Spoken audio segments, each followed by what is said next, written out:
What's up, everybody? In this video I'm going to be showing you guys how I made the cart, like what the dimensions of pieces are, how it works, and just how I made it. So I'm going to get started by showing you guys the top part of the cart, like the seat, the lap bar, where the person sits basically.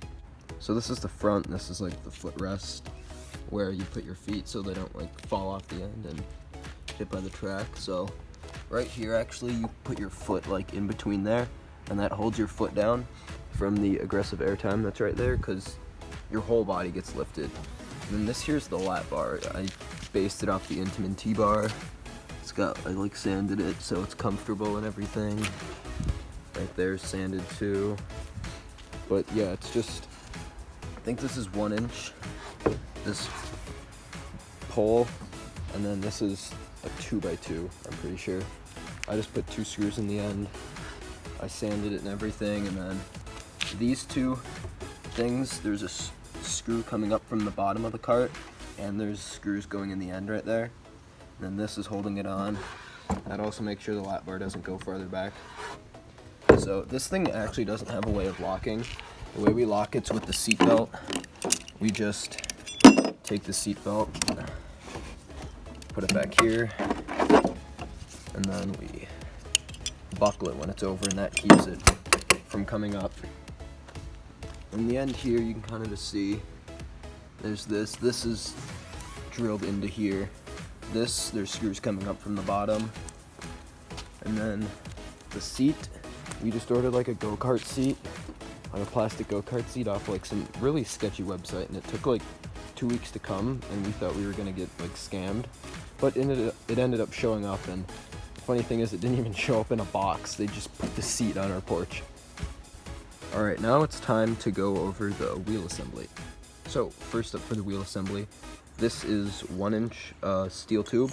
This is what we used for the just basic wheel assembly. We used it as upstop wheels, and we used it for the side wheels, and then that's also how we connected it right there.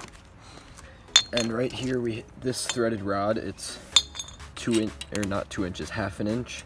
This threaded rod's half an inch. All the threaded rod on this cart is either half an inch or 3/8 inch. Most of it's half an inch. The only 3/8 inch stuff is the bolt that goes right there, that's connecting that to the cart, that's 3/8 inch.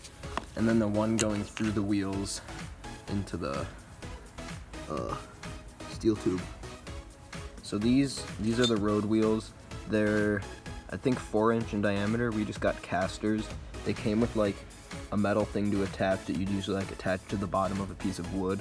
We just took that off, and the hole in the middle was 3/8 inches, so we got a 3/8 inch just bolt and put it through there. For the side wheel, we just put it right through we drilled a hole right through the metal that connects to the road wheels together. And this is just a piece of pipe that fit right around it. It actually causes a lot of friction because we don't like have bearings or anything to make it go faster, but it's fine for what it is. And my cousins actually, they have bearings for theirs. I didn't know you could buy bearings for such things. Then for the upstop wheels, we just connected it to the end. This threaded rod here, it runs the whole way down. And this right here is the launch dog. You don't need that though, that was just for the launch coaster. The upstop wheel is the same as the side wheel, it's just a piece of pipe. And this makes it super easy to replace. I actually got a whole bag right here of the side wheels just so we can replace them when need be. I've never actually had to replace these upstop wheels just because there wasn't a lot of airtime, but now after I reprofiled it, there's a ton of airtime, so in the future I'm definitely gonna have to replace them. And then you also might be wondering how we get the cart off, because obviously we don't keep it on the track. All the metal and stuff would rust. So on this side we actually have 2 nuts, not lock nuts, that we just screw together when it's in use, because they act as lock nuts when there's 2 of them. And then at the end we take them off. We take this upstop wheel off. We also take this upstop wheel off. But on this side, you can see that we just have a regular lock nut, because this is permanently on here. We don't ever take this off. So you might also be asking yourself the question, how did they cut the steel? We actually got a blade that can cut steel, cuts the steel tube and the unistrut, and we just put it on this saw.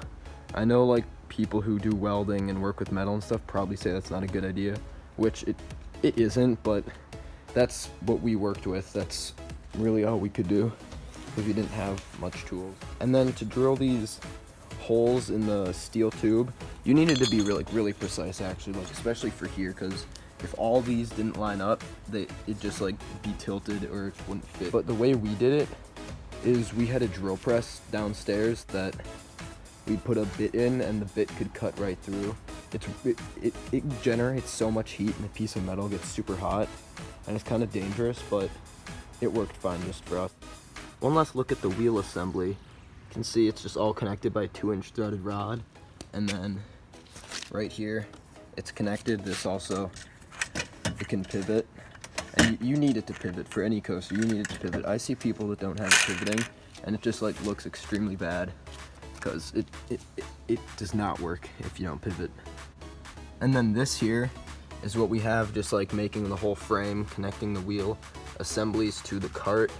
This is it. It's called Unistrut. All the materials for the cart you can get at Home Depot, besides the seatbelt and the go-kart seat. Everything else you can get at Home Depot. This long piece of Unistrut, I think it's 3 feet long, and then we got 2 right here going across. You can see they're attached, and they also attach to the wheel assemblies.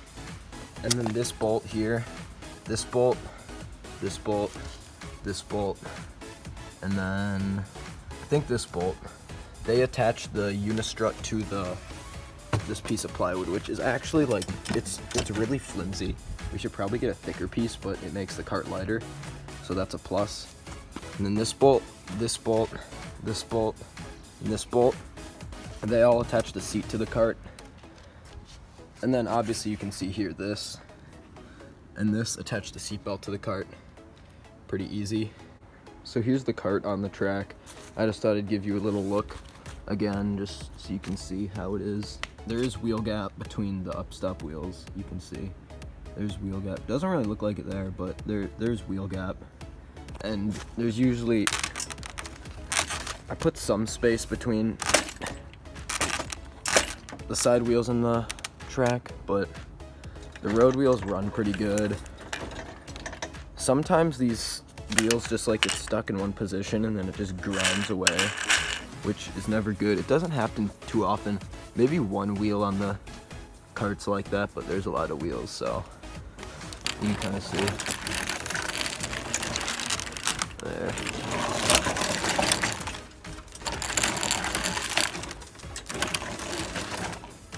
So these upstep wheels are never touching unless there's airtime.